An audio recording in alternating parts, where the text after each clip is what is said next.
Hey everyone, how are you all? So welcome to my channel Ace with GS. तो मैंने ये channel start किया है. I hope you guys support me. मैं इस channel में अपने आप को जो हमारे जितने भी कॉम्पिटिटिव एग्ज़ाम्स में जीएस पूछी जाती है उनका सबका शॉर्ट नोट्स मैंने अपने जो हैंड रिटन नोट्स हैं वो बनाए हैं. उससे आपको बहुत ज़्यादा हेल्प मिलेगी मुझे लगता है अगर आप इसको ही रिवाइज़ करिएगा और बार बार. तो मुझे लगता है इसी से आने वाला है जहाँ से भी आता है. तो मैंने काफ़ी ज़्यादा इंपॉर्टेंट फैक्ट्स को कवर करा है इन लेक्चर्स में. और मैं आज के लेक्चर में आपको एंशियंट हिस्ट्री का एक क्विक ओवरव्यू दूंगी जो भी मैं आगे के लेक्चर्स में आपको पढ़ाऊंगी. ब्रीफली पढ़ाऊंगी आपको आगे के लेक्चर्स में विद माय शॉर्ट नोट्स. मतलब उन लोगों के लिए है जिन्होंने पहले पहले थोड़ा बहुत पढ़ लिए लाइक एनसीईआरटीज और they are well aware of the syllabus. तो फिर मुझे लगता है कि they will grasp things more easier. तो फिर उनके लिए भी बेनिफिशियल रहेगा. और अगर आप बिगिनर भी हैं तो मुझे लगता है कि आप भी समझ पाएंगे क्योंकि मैं इसमें आपको स्टार्टिंग से ही समझाऊंगी कि कैसे कैसे होगा. ठीक है, तो फिर लेट्स स्टार्ट द लेक्चर. देखिए हम आज एंशियंट हिस्ट्री पढ़ने वाले हैं. सबसे पहले हमें पता है कि जो हमारी एंशियंट हिस्ट्री है वो कहाँ से स्टार्ट हुई. हमारी सबसे पहले पैलियोलिथिक एज से स्टार्ट हुई, फिर उसके बाद मीजोलिथिक एज आई, फिर नियोलिथिक एज आई. सबसे पहले हम पैलियोलिथिक एज के बारे में पढ़ते हैं. Palaeolithic age is mainly known as stone age. ठीक है, और ये 5 लाख BC से 8 लाख BC तक थी. और इसमें क्या हुआ कि हमारी जो अर्थ थी वो उसमें आइस एज थी. ठीक है, it was also known as Pleistocene period. और तो फिर इसमें क्या होता था कि जो हमारे बड़े बड़े ग्लेशियर्स थे उस टाइम पे तो फिर उतना ज़्यादा हर जगह पे हमारी धरती पे फ्लोरा एंड फॉरा नहीं था उतना. तो इस वजह से फिर उसके बाद में क्या हुआ कि जो हमारा ट्रॉपिकल जोन है जहाँ पर इक्वेटर के पास हमें पता है यहाँ की सन की डायरेक्ट रेस पड़ती है तो वहाँ पर हमारा टेम्परेचर बढ़ने लगा, वार्म एंड ह्यूमिड होने लगा, जिसकी वजह से वहाँ पर हमारे सर्वाइवल पॉसिबल हो पाया. ठीक है, लोगों का. और फिर जो पैलियोलिथिक एज में मेन काम क्या था, लोगों का सर्वाइवल था. तो बस हंटिंग एंड गैदरिंग हुआ करता था. ठीक है, उसके बाद हमारी ट्रांजिशनल पीरियड आई मीजोलिथिक एज. मीजोलिथिक एज में क्या हुआ था कि अब लोग थोड़ा सा और एडवांस हुए और हमारा जो धरती का टेम्परेचर था वो थोड़ा सा और वार्म हुआ. इस अगर हमारा वार्म होगा तो फ्लोरा एंड फौना और ज़्यादा होंगे. ठीक है, इस वजह से लोग ज़्यादा रहने लगे. फिर उसके बाद सबसे मेन चीज़ है, इसमें बहुत इंपॉर्टेंट चीज़ है कि मेसोलिथिक एज में हमारे माइक्रोलिथ्स का यूज़ स्टार्ट हो गया. ठीक है, माइक्रोलिथ किस लिए हम यूज़ करते थे, फॉर हंटिंग, फॉर स्क्रैपिंग. मतलब जो भी हमारे एनिमल्स, वाइल्ड एनिमल्स हम लेते थे तो फिर उसको काटने के लिए, उसको पकाने के लिए. तो उन्होंने उस वजह से माइक्रोलिथ्स का एक इन्वेंट कर दिया. ठीक है, तो फिर also they start to domesticate the animals. हमें पता है कि फर्स्ट डोमेस्टिकेशन किस एनिमल का हुआ, ग्रॉग का. ठीक है, उसके बाद हमारी नियोलिथिक एज आई. नियोलिथिक एज में हमारा जो क्लाइमेट था वो और वार्म और ड्राई हो गया. उसके बाद लोगों ने एग्रीकल्चर प्रैक्टिस स्टार्ट कर दी हमारे उसमें. पहले मीजोलिथिक एज में उन्होंने डोमेस्टिकेशन स्टार्ट करी थी, पर न्यूलिथिक एज में उन्होंने एग्रीकल्चर प्रैक्टिस स्टार्ट कर दी. अब एग्रीकल्चर होगा तो सरप्लस भी होगा, तो उसकी वजह से उन्होंने पॉट बनाने स्टार्ट कर दिए.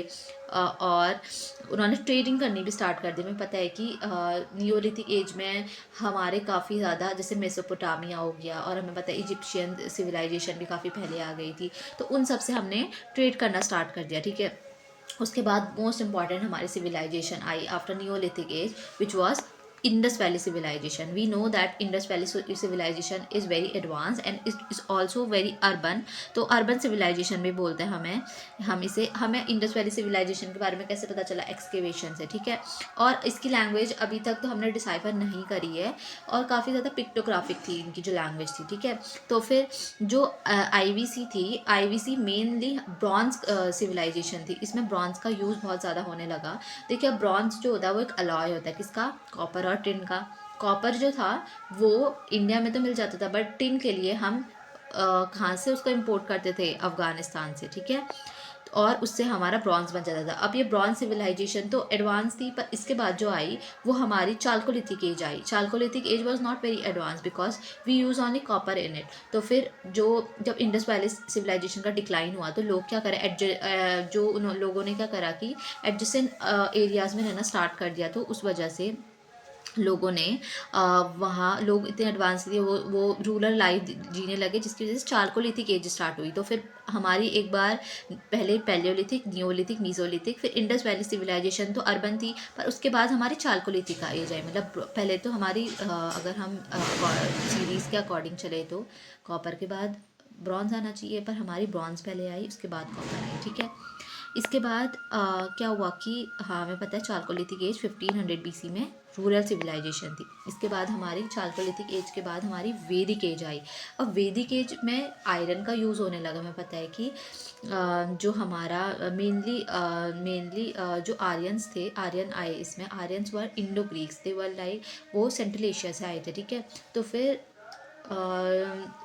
इन्होंने जब ये आए तो फिर दे वर ऑल्सो वेरी लिटरेट, तो उन्होंने वेदास बनाए इधर, और उधर इन्होंने आयरन का यूज़ भी स्टार्ट करा, ठीक है। अब जो हमारी वैदिक एज है उसको भी हम दो पार्ट्स में डिवाइड करते हैं।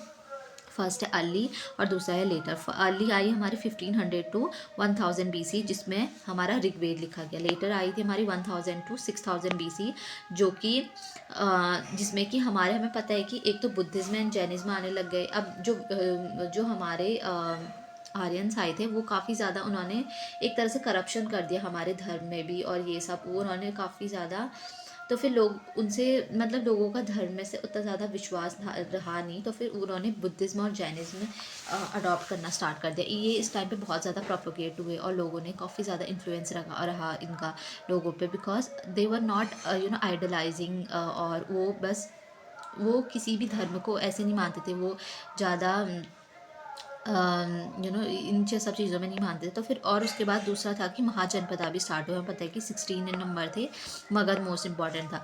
अब मगध में देखो, अब ये जो हमारा मगध के बाद हमारी हरियंका डायनेस्टी आई, उसके बाद हमारे नंदाज आए, फिर मौर्याज आए। हरियंका के बीच में शिशुनाग डायनेस्टी भी आई, ठीक है हमारी।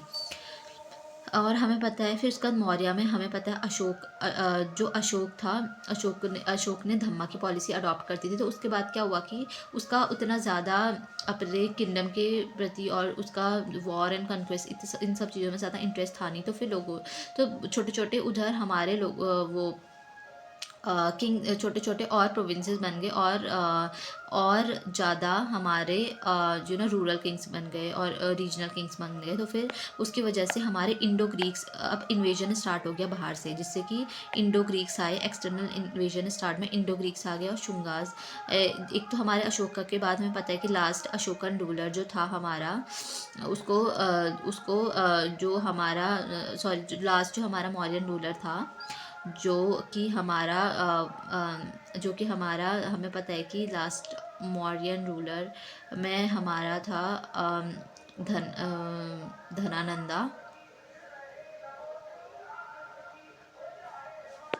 उसको हमारा शुंगा डायनेस्टी ने रिप्लेस कर दिया, ठीक है। हमारा पुष्यमित्र शुंगा आ गए, उसके बाद हमारी कानवा डायनेस्टी आई, और गुप्ता, फिर पुष्यभूति। इंडो ग्रीक्स में सबसे पहले मिलिंदा आया, फिर शकास, रुद्रदमन, पार्थियन और गोंडा। फिर पार्थियन में जो मेन रूलर था इनका गोंडा फिरमस था, और कुशांस में कनिष्का, ठीक है। आई थिंक ये लेक्चर को इतना ही रखना चाहिए। मैं इसके बाद आपको आगे बताऊंगी कि